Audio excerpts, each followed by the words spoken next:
Did you know that Australia is facing a massive nursing shortage, with thousands of job openings for internationally qualified nurses? But before you can start your nursing career down under, you will have to pass the outcome-based assessment pathway, which includes the NCLEX and the OSCE exams. Sounds overwhelming? Don't worry, I'll break it down step by step so you know exactly what to do, how much does it cost, and how long does the whole process take. So stick around, this could be your ticket to working as a nurse in Australia. Let's get started. And for those of you who are new to the channel, my name is Pawan. I'm a registered nurse based in Sydney, Australia. I graduated in December 2017 and have been working as a registered nurse ever since.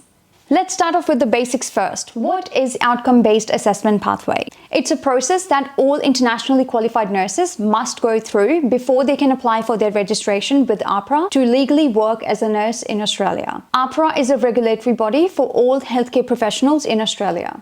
This pathway is made for nurses whose qualifications are not substantially equivalent to the nursing standards in Australia. So instead of doing the bridging program, now you have to pass two key exams. The first one being the NCLEX, the second one being the OSCE. NCLEX RN is a multiple choice exam. It's a computer test which is meant to check your theoretical nursing knowledge. Whereas OSCE is more of a practical exam where you will demonstrate your clinical skills in a simulated environment. And once you pass both of these exams, that's when you can apply for your registration with AHPRA and start working as a nurse in Australia. Now, before we dive into the step-by-step process, let's see even if you need to take the OBA pathway, because some nurses don't. So if you are from one of these countries, you may be eligible for direct registration with AHPRA and skip the whole NCLEX and OSCE altogether, because nurses from these countries are considered to have equivalent qualifications to the nursing standards. But you still have to perform the self-check and see which category you fall into.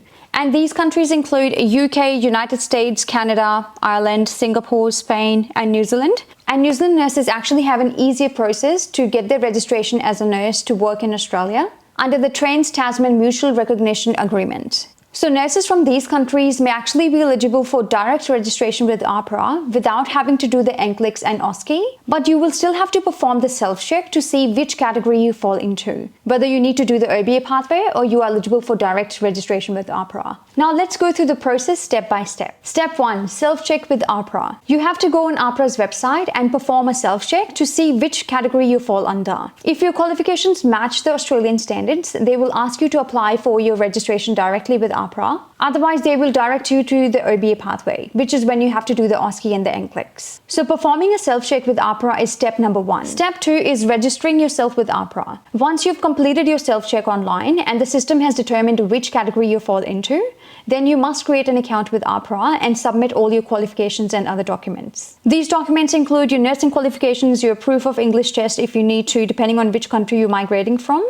And you also have to submit your identity documents along with any work experience documentation, if applicable. So that's step number 2, creating an account with AHPRA. So it doesn't matter which category you fell into, even if you have to apply for your direct registration with AHPRA or you have to go through the OBA pathway, you still have to create an account with AHPRA. But the rest of the video is going to be focused on OBA pathway. Step 3, take the NCLEX RN exam. Once you are approved by AHPRA, that's when you take the NCLEX RN exam. It's a multiple choice question which is meant to test your theoretical knowledge about nursing and your critical thinking skills. This test is conducted by Pearson and is available at test centers across the world. So up until this point, you actually don't have to travel to Australia to give any test or do any documentation. You can complete all these steps up until this point from wherever you are. As per the guidelines laid out by NMBA, which is Nursing and Midwifery Board of Australia, candidates are permitted to give the NCLEX 8 times per year, but not more than once in any 45 calendar day period. So you have 8 goes per year to pass the exam, but you need to make sure that you've left at least 45 days between 2 tests. The pro tip here is to start preparing early. NCLEX isn't about memorizing all the concepts and cramming all the medications and their side effects and all that. It's more about critical thinking. So the earlier you start, more chances you have to crack the exam.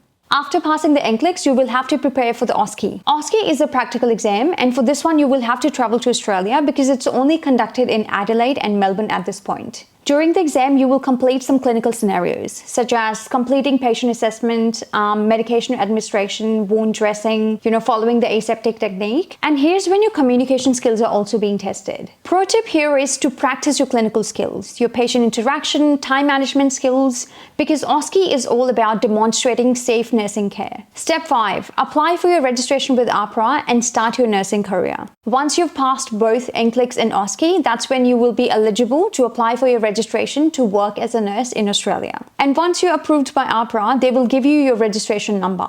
And that's when you are legally allowed to work as a nurse in Australia. Now, this is when you collect all your documentation and submit it to AHPRA. And they will take a few weeks to a month to go through all the documents. And once they're happy with everything, they will provide you with a nursing registration number, which will be unique to you. And that's when you can legally work as a nurse in Australia. Now let's talk money, because OBA pathway isn't free. Here's a breakdown of the estimated costs involved. The first one is AHPRA self-check and registration. The self-check itself is actually free. It doesn't cost anything. It's when you register yourself with AHPRA to either go for the OBA pathway or the registration pathway, you will have to pay the $640 of registration fee.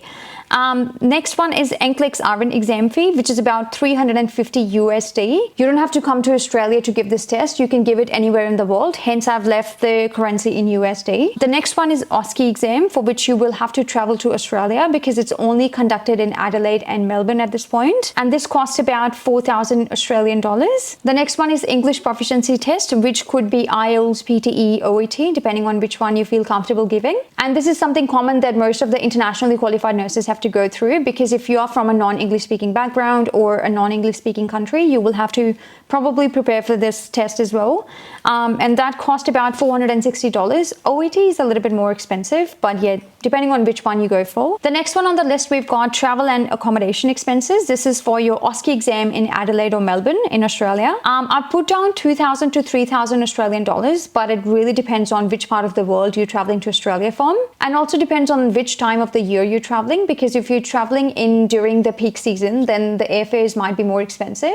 So yeah, I've just put down $2,000 to $3,000, just a safe figure. And then your other costs, like your study materials that you would be using for OSCE and NCLEX, and also the visa fee, depending on which visa you're going for. If you're going for a tourist visa, I'm not actually sure how much it is currently, but I've put a rough figure of $500 to $1,500. All in all, the total estimated cost for this one is 7,000 to 10,000 Australian dollars. But again, the prices might change depending on when you're watching this video. But as of now, this is a rough estimate of how much it would cost you to go through the whole OBA pathway. Another big question is, how long does the whole process take? Well, once you've completed your self-check, the application process with AHPRA takes about 2 to 3 months, depending on whether they need any additional documentation from you, which means going back and forth will take additional time. So it's always best to give AHPRA all the documentations right from the beginning, so there's no going back and forth, which will take additional time. Studying and taking the NCLEX exam can take up to 3 to 6 months, depending on how many goes we're having at the exam. So it's always best to actually prepare for the exam properly and then give the test. Because what you don't want to do is rush into taking the exam and then having to have multiple goes at the exam. So you want to take your time studying first and give you 100% in the exam. The OSCE requires booking in advance and preparing, so expect another 3 to 6 months. So the whole process can take anywhere from 9 months to a year and a half, depending on how quickly you're progressing through the steps. And the pro tip here is, the faster you complete each step, the sooner you'll be working in Australia as a nurse. And now you know exactly how to migrate to Australia as an internationally qualified nurse through OBA pathway, or whether you qualify for the direct registration with AHPRA. And if you're wondering how much a nurse is paid in Australia, make sure you check this video out, because in that video I share my own payslip from when I started working as a new graduate nurse. Your pay might actually be higher based on how experienced you are, but it's a good reference point to start. So make sure you check that video out, and I'll see you in the next one. Bye!